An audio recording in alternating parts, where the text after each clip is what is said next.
Hi, how are you doing today? My name is Ryan, and today we're going to build this dust collection bucket, and in the second part we'll build the Thien Baffle dust separator that sits on top of it.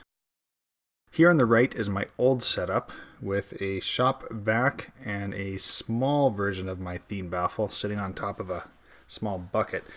On the left is this upgrade. I picked up a 2 horsepower single stage 220 volt dust collector, and we're going to convert that into a 2-stage with our custom bucket and separator. The bucket here is made from regular cedar deck boards and birch plywood rim and base. I added some small casters to the bottom so it can easily move around too.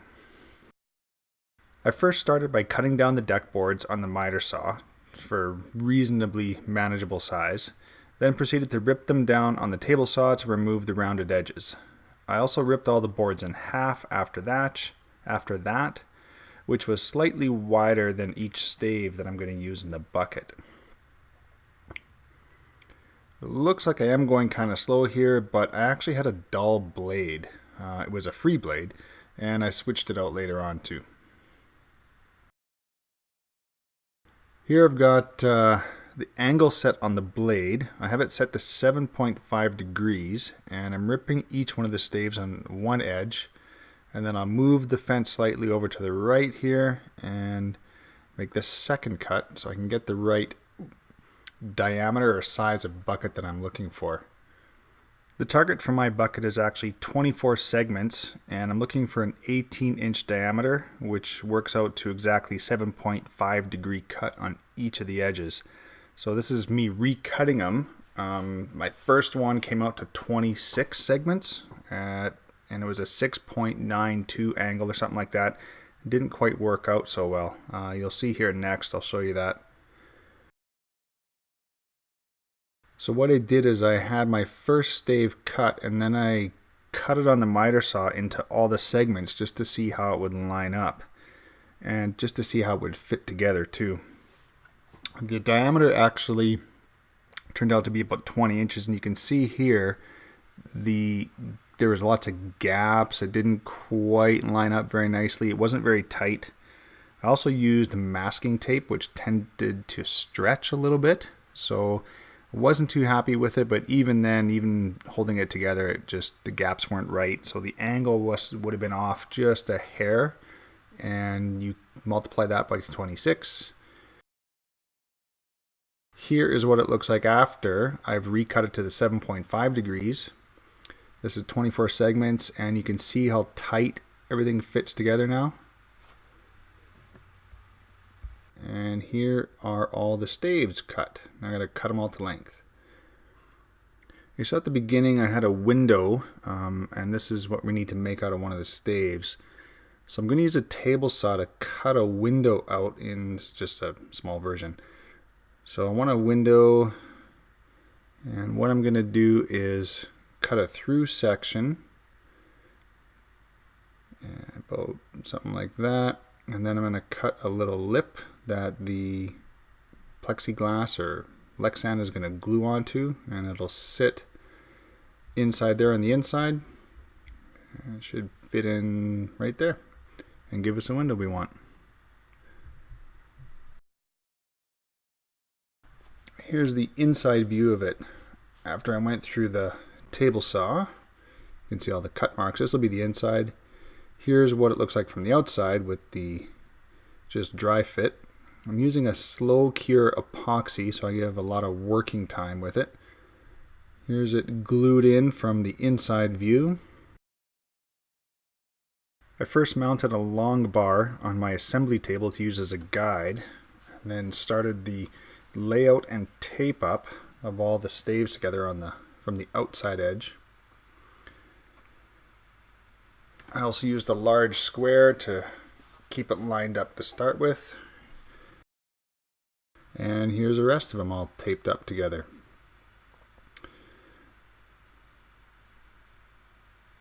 Now we're going to do a dry fit, roll it up and see what it looks like, see how the gaps are, and just to see if it stayed square.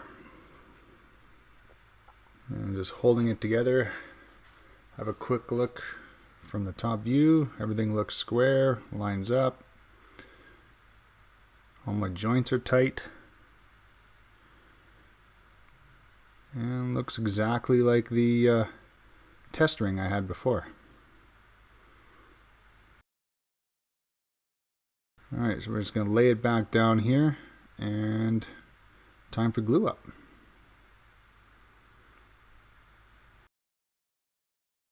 So here you can see some of the glue I'm adding in. I'm putting a generous amount of glue in all the joints. I don't really care about squeeze out because this will be the inside of the box. I actually want a lot of squeeze out because I don't want any air gaps to show up in the joints. You can also see some masking tape on part of it there. That's where I taped up over the window. So any squeeze out that could happen on the inside doesn't get in on the window, and I don't have to clean it up later and just pull off the masking tape. Alright, and here we're just doing the final roll up.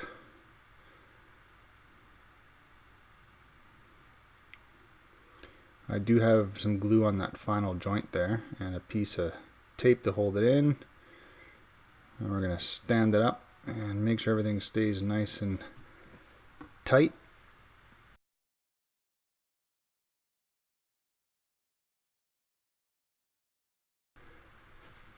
Rechecking the diameter from opposite staves, I ended up with a 17 7/8 diameter across every measurement. Perfect. Nothing more to do, let her dry. Next, I set up a router on my table with a 1/2-inch rabbiting bit and cut out for the bottom that I'm going to glue in. Then I cut a round circle out of some 1/2-inch birch plywood and glued it in.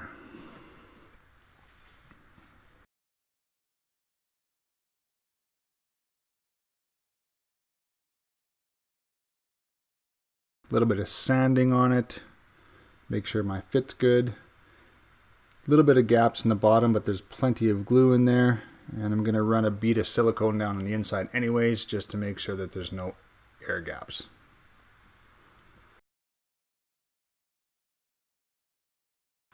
The next step is to make a top lip or ring that'll mate with the dust collector.